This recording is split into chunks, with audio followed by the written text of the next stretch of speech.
All right, good morning. My Tabor City home here. I'm gonna do kind of an update video.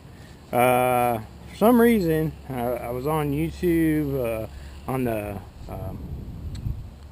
video manager part of YouTube the other day and saw that there were several questions on there that I had not seen, and I genuinely hadn't seen them. That people had asked, and I apologize I didn't get back to you immediately.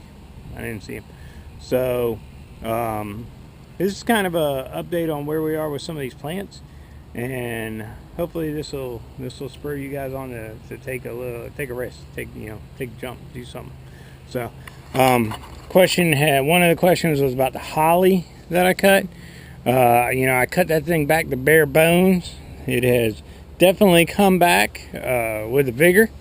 It has spurred on a lot of new growth on this holly.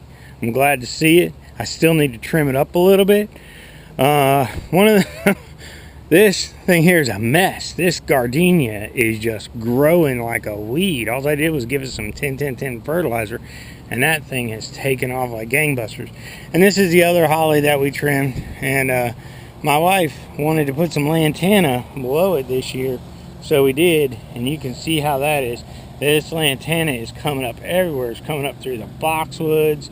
Just crazy the amount of growth that's coming on these plants. So that is what it is. I got my fig tree. This thing is just, it perplexes me because it is throwing up some new growth. I do have new growth on it, but boy, my brother has a fig tree at his house. That thing grows like a weed, and this thing right here has just been kind of slowly doing what it does. So one of the other videos that we shot at the beginning of the year was about camellias. We went ahead and trimmed these camellias. Now this camellia is probably the one that's put on the least amount of growth, but also is probably the one that was the worst looking. It looked absolutely terrible, and now all the leaves were turning yellow, everything was falling off, and now it definitely has an improved color. It definitely looks healthier. It's just new growth is not there. This camellia here, tons of new growth.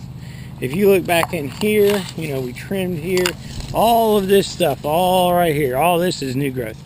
I mean, this camellia was basically cut off right about this level, and that thing is just grown like crazy. Two things: you might hear a bunch of wind.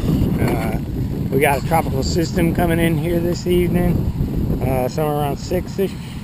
And the other thing you might hear is my neighbor's out here mowing his yard, trying to get ready for that. So one of the other things I did do this year was I did put a bunch of fertilizer in this yard, and I don't know if you can tell how deep this grass is, but I cut my grass really deep. This lawn looked pitiful. I mean, it was about as brown as you could get, just spotty, looked terrible. I raised the deck on my lawnmower as high as I could get it and started cutting that stuff deep, because otherwise the summers are so hot here that they just dry up for a lack of water. And the cutting it deep has definitely let the moisture stay at the roots, and has absolutely, beyond a question, improved this yard. No question about it. This is actually, I mowed this yard Thursday of last week, so this is 4 days growth after having been mowed. Caladiums are about done. They're wrapping it up for the summer. Still thinking I'm going to dig them up. I didn't want to, but I talked to some people down here at Brook Green Gardens who deal with these things, and they were pretty insistent that they dig them up every year. So probably going to dig the caladiums up. I got a bunch of bulbs to plant this fall anyways, so getting out here with a shovel is kind of what I love to do. Anyways, you hear the church bells going now. Yep, it's noon, so church bells going. The petunias were all gotten from a piece of land that, the flowers are basically giving us. We had to go dig them up and transplant them. So all these petunias right here are all given to us. I did the video about buying clearance plants, and here's the grasses. Now, this is this whole row of plants right here are all plants that I did the video on. These are the Heleniums. If you can see right here, this is all new growth. And these things are trying to throw up flowers and, you know, just doing their best to be gangbusters and do what they do. I just threw some fertilizer out, and some of that fertilizer was on these leaves, and it'll burn the leaves if you leave it on there. So one of the questions I did have was about how they were doing. If you can see here, there's these little twigs here, and actually the root base for these were really floppy. So I cut these twigs off of some oaks, and I've actually used these twigs to give this bush some structure so it sits straight up and doesn't move around in the wind too much. But as you can see, it's working. I mean, we've got new growth on here. Definitely spurred this thing into some growth, and looking forward to see what it looks like next year. So the other plant that was in that video is these Veronica. And if you can see, these Veronica, they're throwing up flowers, and there's new growth all over them. And one of the questions was, why didn't I trim off some of these dead leaves? You know, there were a lot of these places where there were dead leaves, there was new growth at the base of the dead leaf. And I don't know, I mean, I'm always kind of hesitant to mess around too much with that stuff when I know that there's new growth there. Because the last thing I want to do is, you know, try to take a leaf off and mess up that new growth and seriously damage the plant. So that's kind of what that looks like. Let's see what else we got. The one that really hasn't really done a whole lot for me this year is this peony. You know, it's small, and it's kind of doing its thing, and this is an entire season's worth of growth, but we'll see what it comes up with.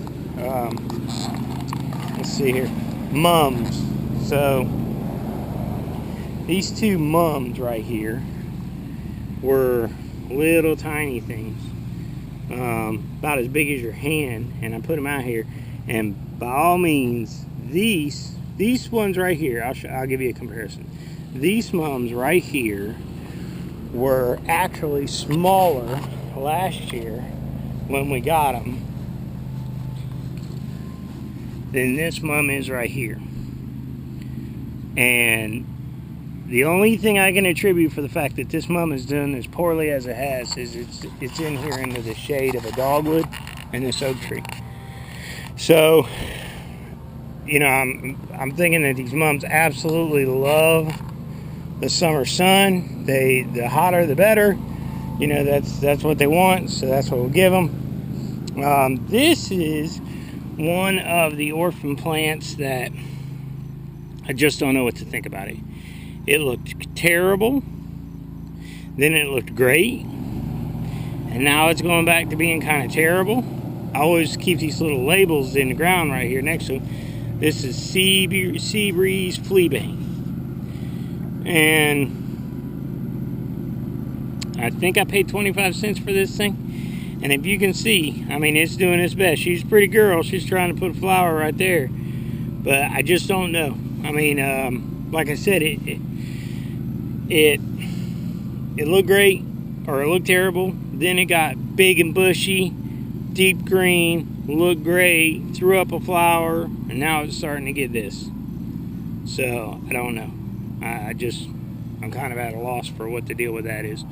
I got centipede grass trying to get into my garden bed here. This is total silliness. I'm going to have to come through here with some spray.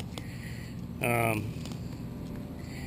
for people who are wondering, I do not come out here on the daily and weed garden beds or any of that kind of stuff. I mean, just like anybody else, I got stuff to do.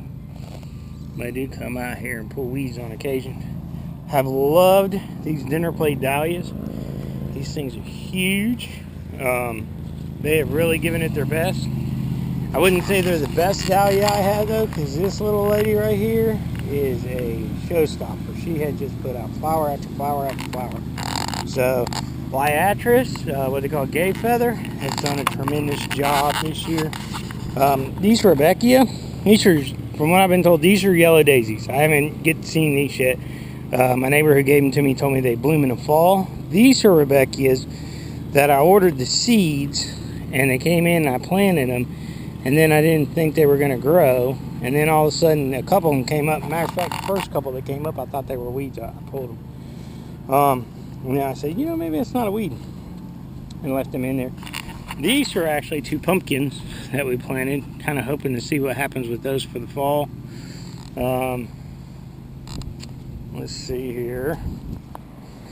We got some irises that our neighbor gave us. This mum right here, and not, or not mum, marigold.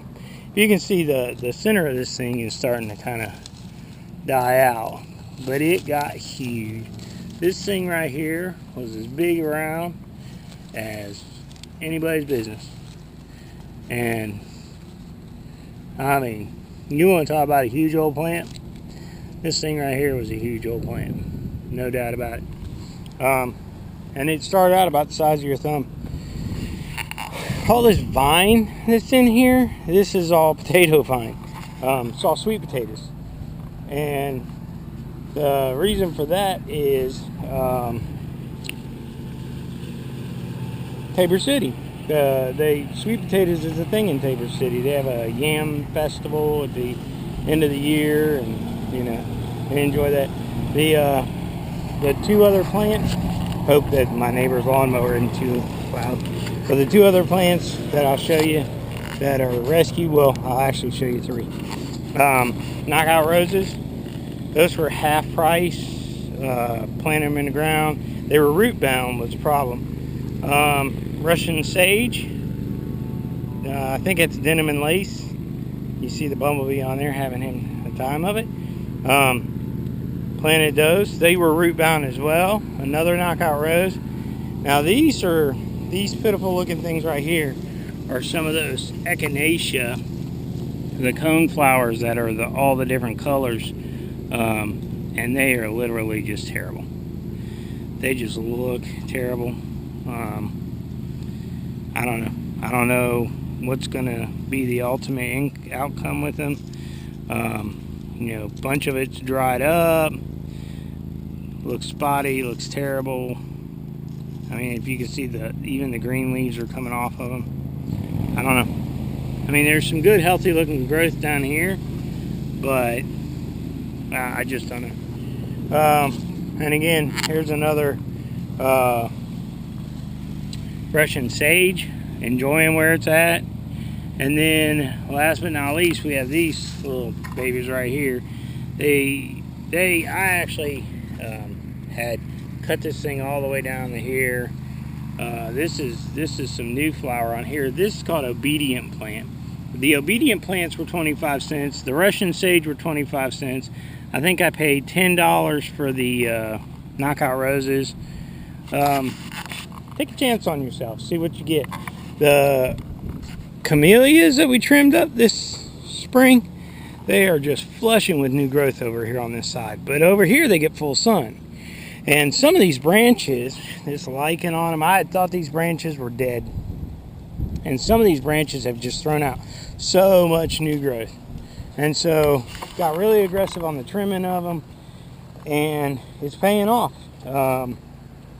You know, it took a while. It took a while before I got to see anything out of them, but I've been pleasantly surprised with the growth that I have seen on them, and you know, we'll see where that takes us. But they're filling out, no question about it, and you know, I kind of like the way the garden bed's looking. Again, there's a lot of stuff I'm going to have to move this fall. I do have, it's probably about 1,000 daffodil bulbs in the house right now. I have a bunch of snowdrops and bluebells, and what else? Some more daffodils, and some can't even remember what the other one was, but I have several plants that are on order with a reputable company that's supposed to ship them about the middle of October. One thing I did find out, we planted daffodils all over this yard, but the mistake that we made was we planted them in really early October. and that's a bad deal. Don't do that. Not in an area as hot as North Carolina is, especially the coastal North Carolina, southeastern coast of North Carolina. It's still too warm to plant them. If you put them in the ground and it's too warm in the ground, they'll actually rot. You won't get any flowers next year. The bulbs will just sit in the ground and rot, and it's no bueno, no good. We had several flushes of daffodils in the garden bed this year. They were lovely. Hoping to add to that. The 1,000 that I have in the house are actually wild, naturalized daffodils that we took out of the back piece of property back here. Evidently, the lady who owned the house before us had daffodil bulbs out there, and they just spread like wildfire. And so, since we were going to go down there and knock down trees and everything else, I took a couple days in the spring, marked out where they all were, waited for them to die back, and then went with a shovel and dug them all up. I'm not even under the pretense I got all of them, but I dug a lot of them up. And so we'll have plenty of daffodils to plant down there. Again, we'll probably take the dahlias. I want to move the dahlias anyways and kind of consolidate them all in one area because they really are water hungry. So I want to take the dahlias and dig them up, and I'll probably store the dahlias and the caladiums for the winter and then replant them next spring. And later in the fall, say around Thanksgiving, I'll probably get out there and plant all those daffodils and stuff. But that's kind of where we are with the garden. I know it's a long video, but I wanted to make sure I gave you guys an update on how all that was working. And, you know, again, on these clearance plants, take a chance on yourself. You know, the pennies on the dollar for these plants, they can really go right. And you know, that's... Every one of these plants look near death, and I mean, I didn't even start that garden bed until May, so July, August, 3 months. 3 months. So that's kind of results you can get, and I just can't wait to see what they look like next year. So, anyways, my Tabor City home to you. God bless. Let's get out there and do something with our hands. Let's do some gardening, plant some plants, fix something, build something. America's not a disposable nation. Take a chance on yourself. All right? Peace.